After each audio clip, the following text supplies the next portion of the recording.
Hello guys, welcome back to my YouTube channel. It's Sheila on TV again and again. So mga guys, sa mga nagtatanong po kung paano po gumawa ng One Health Pass. Kasi meron akong video, nag-video ako before, pero yung balikpinas.ph pa yon. So ngayon, ang ginagamit na nila yung bago. Yung ang logo nila is yellow, yung E-HDC.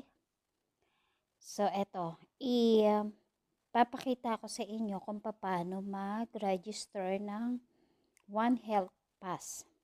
So, ayan, sa Google, ilagay nyo lang, ayan, i-type nyo lang yung onehealthpass.com.ph registration. So, lalabas na po yan. Ayan po, yung https www.onehealthpass.com. So, i-click nyo lang po ito. Yan. So, ayan, pag na-click nyo na po iyan po ang lalabas, paalala or warning.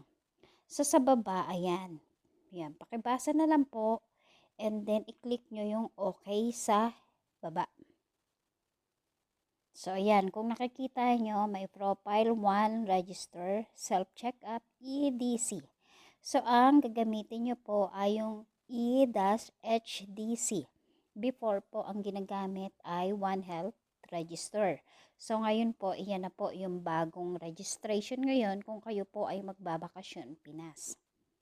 So, click natin. So, ayan, lumabas na naman po yung paalala. So, click yung okay sa baba. Health Pass. Have you already registered with One Health Pass? So, ang i-click nyo ay no kasi hindi pa naman po kayo nagre-register. Yan.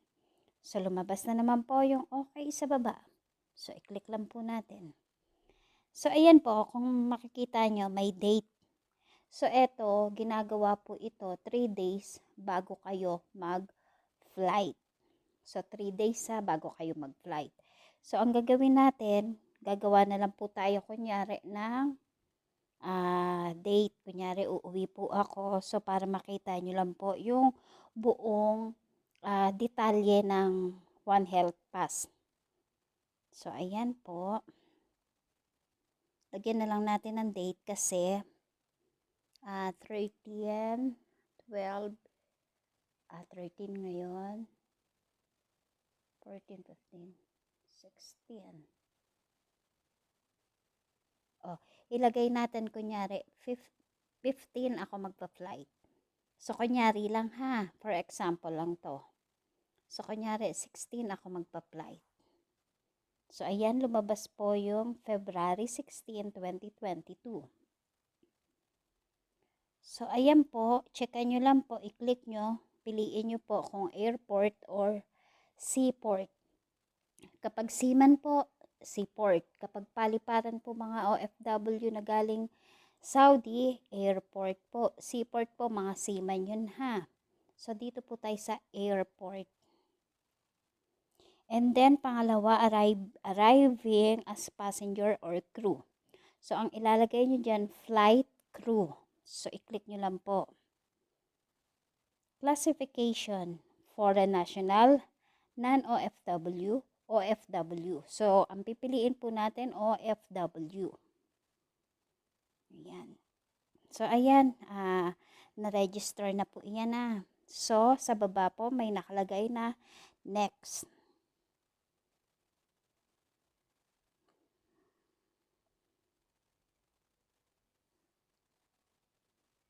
So, ayan, personal profile, yung personal information nyo po, ilagay nyo po doon.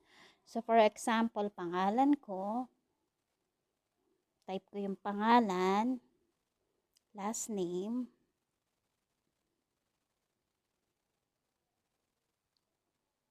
so, ayan,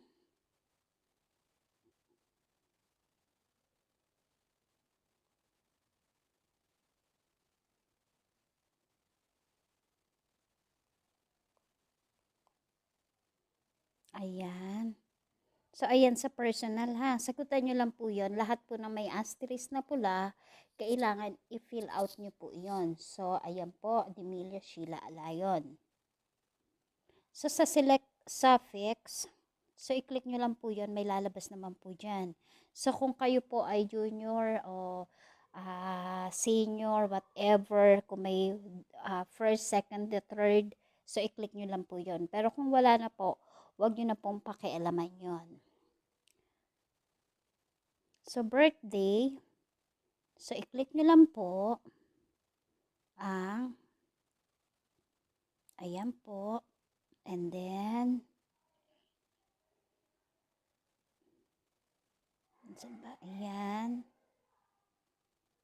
Ayan, kunyari, ayan po. So, ayan. Itama na natin para tama. November 11.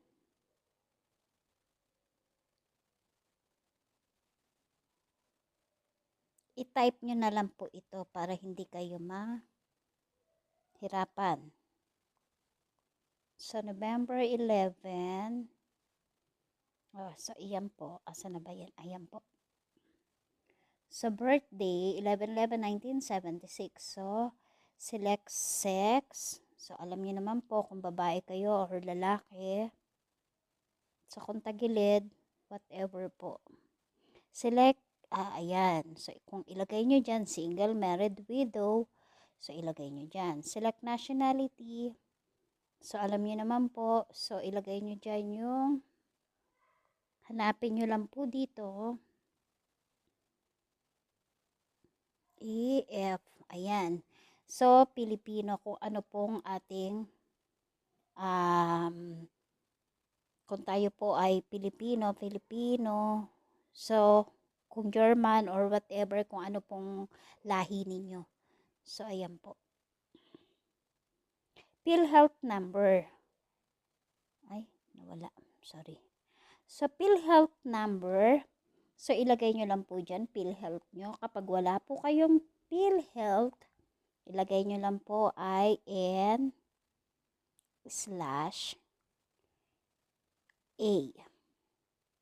Passport number. So, ilagay nyo lang dyan yung passport number. So, ano nga ba ang passport number ko? So, wait lang po mga guys. So, kapag nag-fill up kayo dyan, kailangan lahat hawak ninyo yung passport nyo, yung visa nyo, yung ticket nyo, lahat po kailangan ha. So, halimbawa, lagay ko dyan yung aking passport number. So, ayan.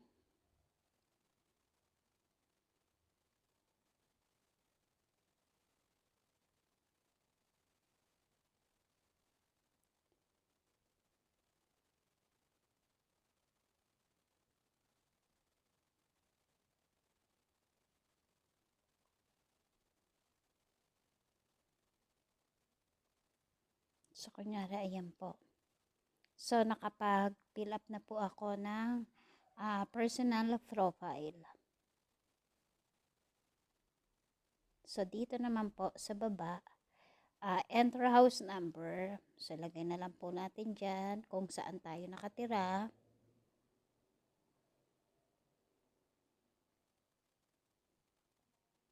Sitio Tanglao. Select province.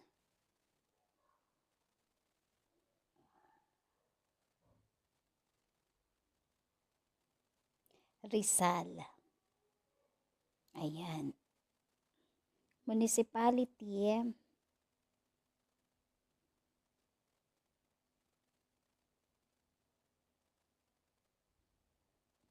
Antipolo. So, barangay BN2. So, ayan po. So, ayan po, ganyan lang po ang pag-fill up. Ayan. So, kung nakikita nyo ha, pasensya na po at medyo magulo yung camera, wala kasi akong stand. So, ayan, tapos na.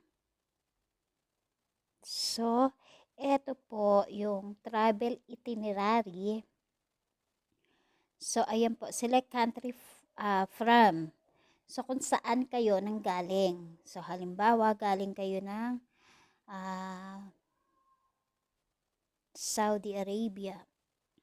So, hanapin nyo lang si... Saan na ba? Lumagpas na ata ako.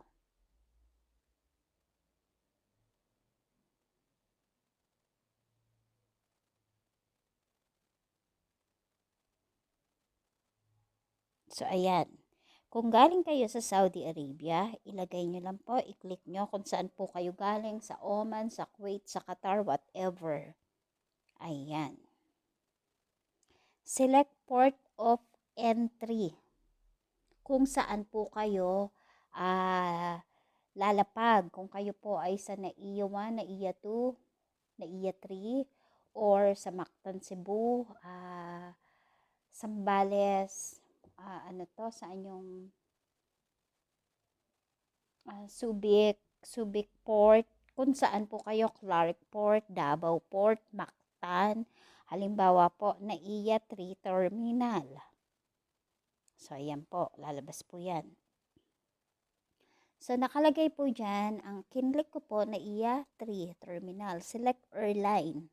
So, kung ano pong sinakyan nyo, kung kayo po ay Qatar Airways, Philippine Airlines, so ayan po, i-click nyo lang po Saudi Airline, may mga pagpipilian naman po. So, Philippine Airlines, ayan. Select flight number. Naka-indicate po iyan sa ticket nyo, yung airlines ng, yung flight number nyo. So, naka-indicate po iyan doon sa ticket. So, halimbawa, FR 101. So, for example, ganyan. Enter flight number. So, iyan. Other specify flight number kahit wag nyo nang lagyan. So, wala pong asterisk. So, ilib nyo na lang po mga guys. Kung wala naman po kayo nakitang asterisk, ibig sabihin, ayan yung naka-red na ganyan. So, kailangan i-fill out nyo yun. Kasi kapag sinubmit nyo, hindi yan tatanggapin.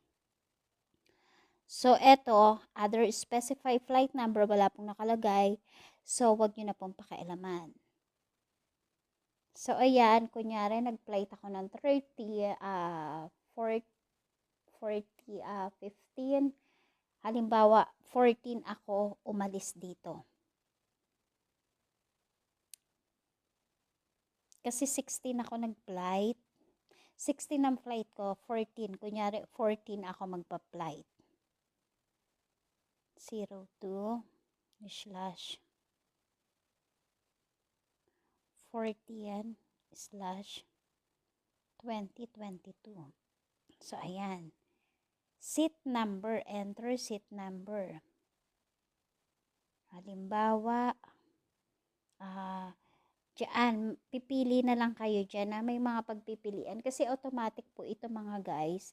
Kapag sinelect nyo yung airlines na sinakyan nyo, automatic, naka-program na po doon yung seat number, mga kung Philippine Airlines, may seat number, ticket number, lahat po naka-indicate na po. So, pipiliin nyo na lang po. Halimbawa, 55C ako. Select document type. I-click nyo lang po yan. So, lalabas. Ang tinatanong po dito, kung kayo po ay umuwi ng Pinas, kung may papeles po kayo. Ibig sabihin kung documented po ba kayo or undocumented. So, kung kayo po ay documented, kompleto po ng papers, so, i-click nyo lang po yung documented. Ayan. Select occupation. Kung kayo po ay, dito po ang select occupation, so dalawa lang po yan, land-based at sea-based. Kung tayo po ay OFW dito sa Saudi Arabia, so land-based.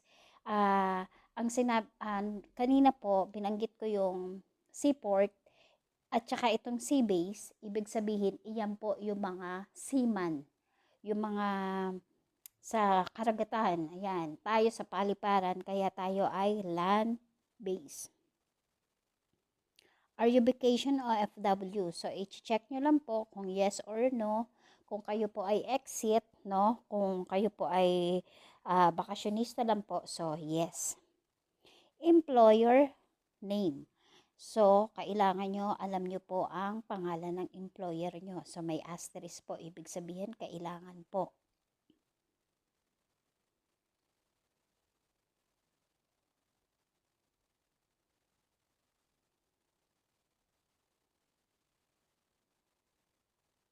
So, kunyari, yan po yung pangalan ng amo ko. For example lang po. So, ayan, ilagay nyo. Vaccine information. So, vaccine information, have you been vaccinated for COVID? So, kung oo, yes. Kung hindi, no. So, ayan po. So, yes. Yan. First dose, yes. Kung nag-first dose na, second dose or what.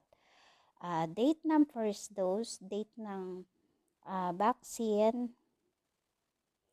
First dose nyo, kailangan alam nyo rin po kung kailan kayo nagpa-vaccine. Yung first dose ko, so, May,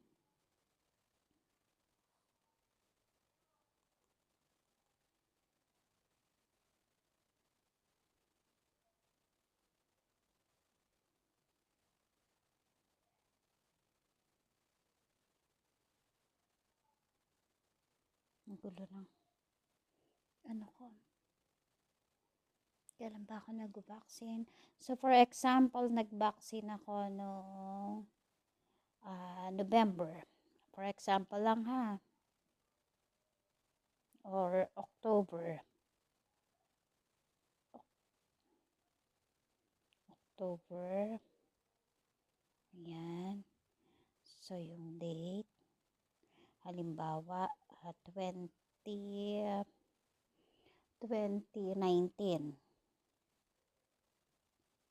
Ay, sorry, 2020. Oh. So, halimbawa, ganyan. Tapos, 11. O, yan. Kunyari, ayan po. Select vaccine name. Kung ano po yung binakuna sa inyo. So, hanapin nyo kung Pfizer or what. Sputnik, so Sinovac, o kaya kahit ano po, naandyan naman po yan lahat. Moderna, Oxford, so ayan po. So, yan. Select country. Saan kayo nagpabakuna? So, kung dito po sa Saudi Arabia, so ako po, ang first dose ko dito po sa Saudi Arabia. So, ilagay nyo na lang po. So, sana po mga guys, nasusundan nyo ako kahit medyo magulo yung cellphone ko. Kasi wala akong stand, nabali yung stand.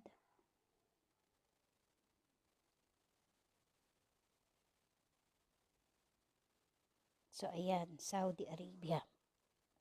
Second dose. So, kung kayo po ay nag-second dose, yes. Kung hindi po, no. So, ayan lang po.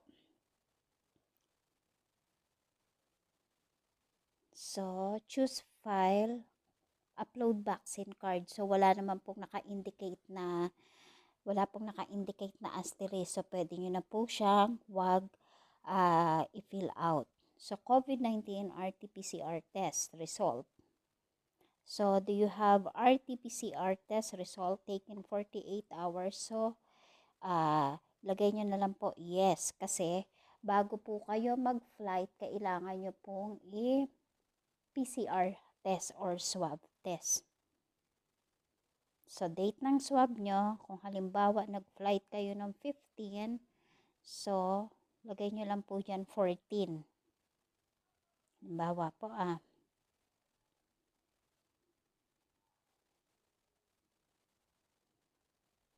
kasi kailangan 48 hours, so 15.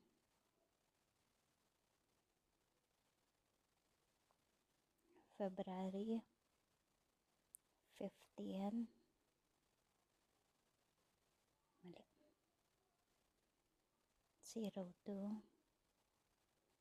15. So, ayan po. Basta lahat po na may mga asterisk Select one, select country. Countries traveled. So, wala po siyang asterisk, no. So, no need na po i-fill out. So, history of exposure and 14 days before swabbing specimen collection. Ang sabi dito, history of exposure to no probable and or confirmed COVID-19 case 14 days before. So, kung kayo po ay nakipaghalubilo sa loob ng 14 days kung kayo po ay nagkaroon ng symptoms. So, ilagay nyo no. Clinical information, have you been sick in the past 30 days? So, ilagay nyo rin po no kasi wala naman po, hindi naman po kayo nagkaroon ng COVID sa loob ng 14 days. So, ayan po, iyan wala naman pong nakacheck, ay wala pong asterisk. So, wag nyo na po siyang isagutan. Are you currently pregnant? So, kung kayo po ay buntis, yes. Kung kayo po ay hindi, so no. So, ayan. So, ayan, natapos na po tayo. So, dito po sa baba, meron pong box. Ayan, kung nakikita nyo po. So, ayan, basahin nyo na lang po. Hindi ko na po babasahin isa-isa. So, binigyan ko lang po kayo ng idea kung paano po mag-sign out or mag-fill out ng One Health Pass ng bago. So, ito po yung yellow. So, i-click nyo lang yung box. And then, sa baba po, gayahin nyo lang po yung CAPTCHA security. So, ayan po, So, kailangan big letter, F, X, N, F, H, V. So, isubmit na po natin. Kapag isinubmit po natin ito, kinlik natin ang submit. So, kapag ka po iyan ay, ayan po. So, ibig sabihin, success po ang atin. Ay, hindi po. Kasi, pumalik po. So, meron tayong, kapag ka sinubmit nyo at lumabas na yung barcode ng One Health Pass, so ibig sabihin, success yung registration nyo. Pero kung bumalik po sa inyo, ibig sabihin, meron po kayong hindi nasagutan or meron pong mali sa application nyo. So, i-check nyo na lang po. So, i-check natin bakit bumalik si Health Declaration Registration Platform, any of information. So, ayan, tignan natin, baka may mali.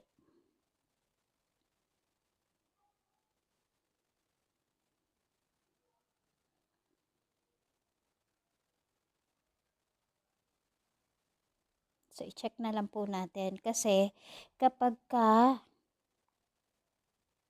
ayan, date of departure must be a date.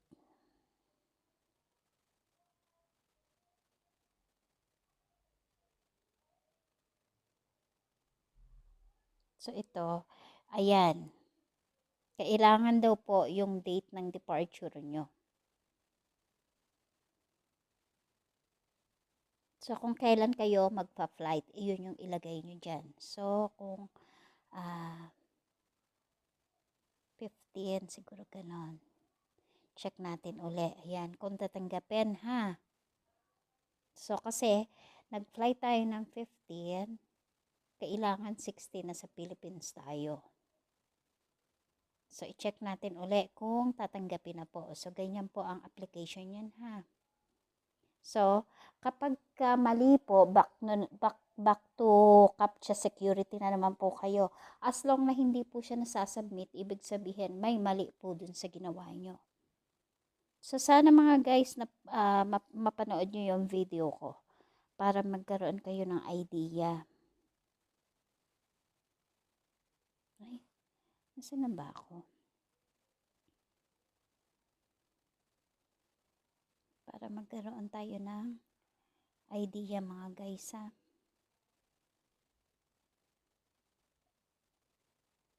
Z, M, D, 5, ZMD 5E9. So, try uli natin i-submit. Please wait. Meron na naman problema. Tignan na naman natin kung ano ang problema. At ibinalik na naman sa atin. So, makikita nyo dyan, ayan. Must be a date. Try natin kung tatanggapin. 16.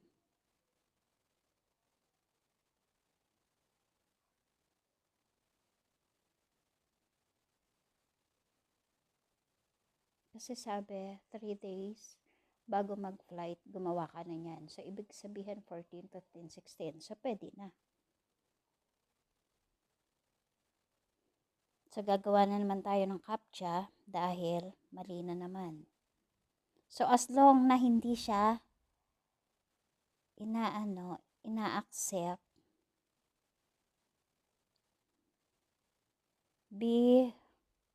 make sure lang mga guys na, kasi napakahirap gumawa. Hindi naman sa mahirap, madali lang, kaso pabalik-balik. So, make it sure na tama yung ginagawa nyo, tama yung pipil upan nyo para hindi po paulit-ulit. So, ayan. So, ibig sabihin na success na po yung aking One Health Pass. So, magpa-flight po si Sheila. Ayan po, Demilio Sheila Alayon, sa registered quarantine. So, iyan po ang kailangan makita kapag kayo po ay nag-quarantine po. So, ibig sabihin, bakit po hinahanap itong One Health Pass na to? Kasi diyan po malalaman yung information nyo at kung about sa vaccine nyo at kung saan po kayo ihahatid after ng quarantine nyo. Kung kayo po ay kompletong vaccine, alam ko po 5 days lang. Pero hindi, alam niyo naman po ang patakaran natin sa Pinas, nagbabago-bago. So, pag fully vaccine kayo, sabi 3 to 5 days. Sabi naman 5 to 7 days. Depende. Pero kung kayo po ay hindi po vaccine, abot po kayo ng 10 days. Depende po. Ngayon, kapag natapos po kayo ng quarantine, kaya po kayo pinagagawa ng ganito, ayan po, kasi ihahatid po kayo doon sa area kung saan po kayo uuwi. So, meron po tayong service. Pero depende po kung may sundo po kayo, pwede kayo magpasundo sa kanila. So, kung wala po kayong sundo, meron pong ibinigay si OWA na service po na mga nag-quarantine pa uwi sa kung saan lugar. So, ayan lang mga guys ha. Ayan po. Kailangan, eto po ang makita sa inyo ha. Success. So, iyan ang hahanapin sa inyo. So, hanggang dito na lang mga guys. At kung kayo po ay subscribe na po sa aking YouTube channel. So, please like, share, and subscribe po. At marami pong salamat. Paki-share na lang po ang ating video para makatulong din po sa ating mga kapwa OFW. So, hanggang dito na lang po at maraming salamat po. So, mag-iingat po tayong lahat mga guys. Bye!